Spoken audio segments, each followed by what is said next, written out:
Hello everybody, this is the Iceberg ring. I did the reinforcement strategy. This thing is one of the trickiest things to put together, and I've saved the worst for last, which is this gap. Looks like it's going to have to expand the rest of the ring out, so this stuff may actually crumble as I flex it and try to work with it, but I want to give you the overall idea of how I managed to get all of these sections together. And you have to hold everything in a very specific way, and there's a bit of manipulation that you have to use. It's going to be really tricky, so I thought it'd be best if I showed it on camera. So let me try to do the last section just to show you guys. The octagon is here, octagon is there. These sections that go in between are two studs, 1x1 round plates attached to the round column brick and a double cheese slope. And what makes this really tough is the studs are not truly gripping. You're just using the studs to position the pieces into the ring. But there's not enough grip there to go around and do all 32. It's going to easily crumble and fall apart and flex and pop, and it's really horrible. So what I'm doing is I'm using those octagons and then an umbrella stand 6 long with these robot clips, lightsaber or 4L length rod with the clips. They'll work like this on either side.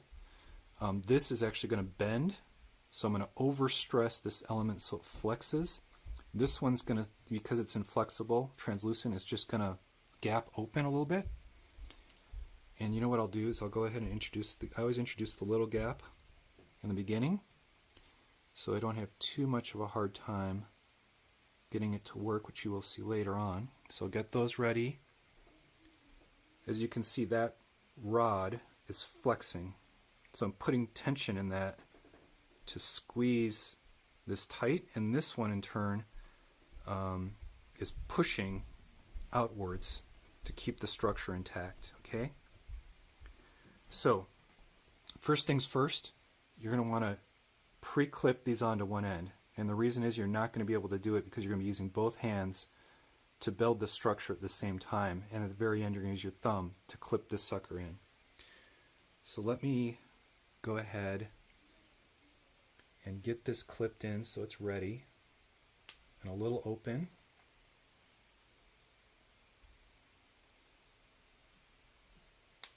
Now, if you're really detail oriented, you can put the bar stops alternating however you want.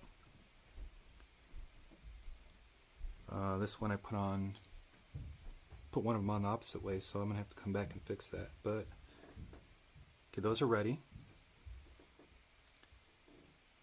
I'm gonna use, this is awesome. You guys can't see this, but I'm gonna lay this on my knee, because I'm going to be using both hands at the same time. So I've got my knee going now to support it. I'm going to take in my pre-assembled piece. And because I'm right-handed, I have to flip this over. So I want the studs going to the right. Okay.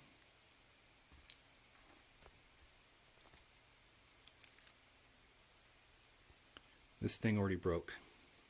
So what I'm going to do is I'm going to loosely cradle this in my left hand, set it in. I'm not going to press it together yet.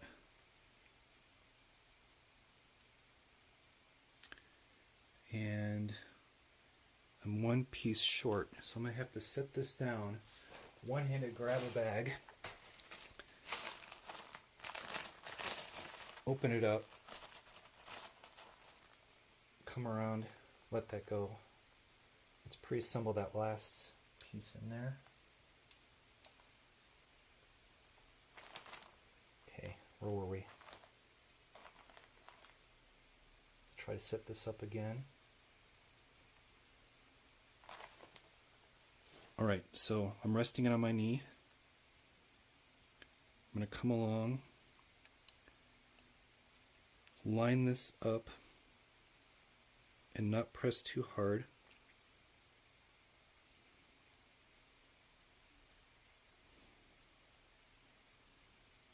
So I'm using my left hand to try to line the column up.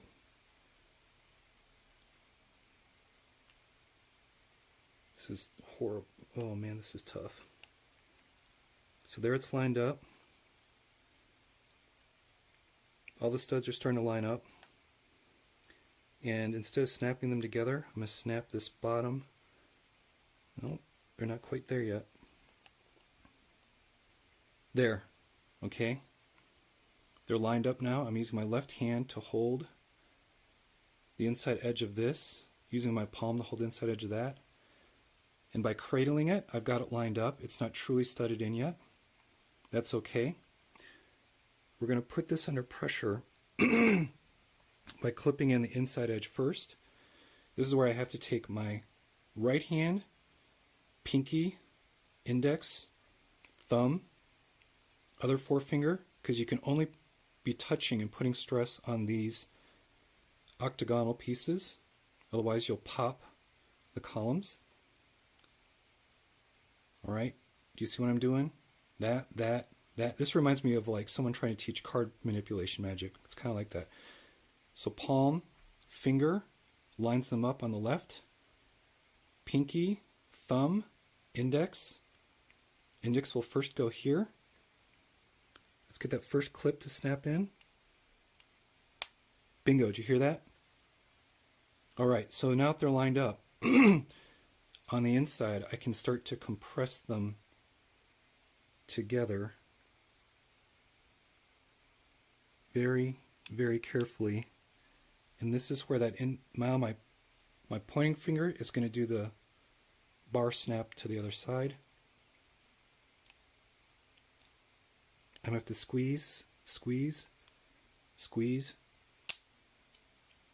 Dang.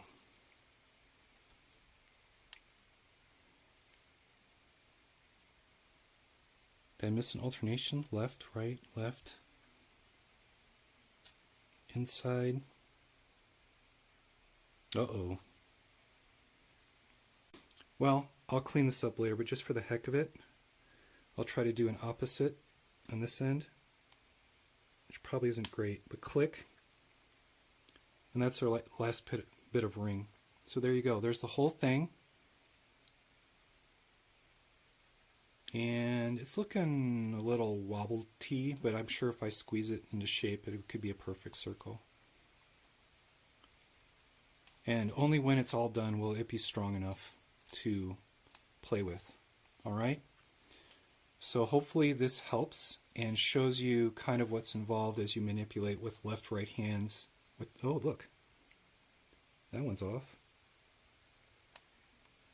No wonder it wasn't a perfect circle. One of the studs had popped.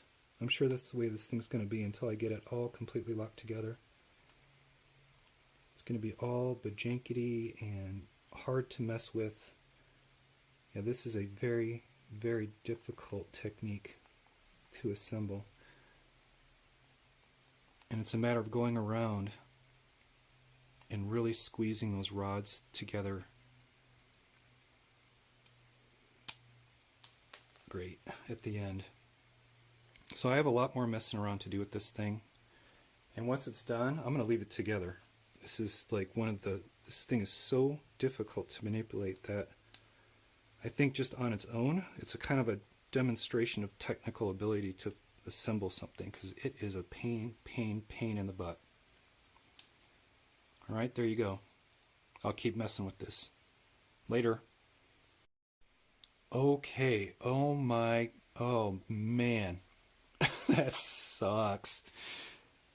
I have to tell you, getting this completed and looking very closely, sitting there and squeezing these down to make sure every little stud lined up into a complete circle. Oh my lord, this is one of the more difficult constructions, I think. Apart from making like a clip and bar mech or some of those clip and bar structures I've done, which are pretty complicated, this thing was really, really difficult to put together. It looks really cool though when you're done. It's pretty awesome. I wouldn't throw it at this point because these joints can pop and twist, but I'm definitely going to keep this and figure out a way to use it somewhere, because it is absolutely gorgeous.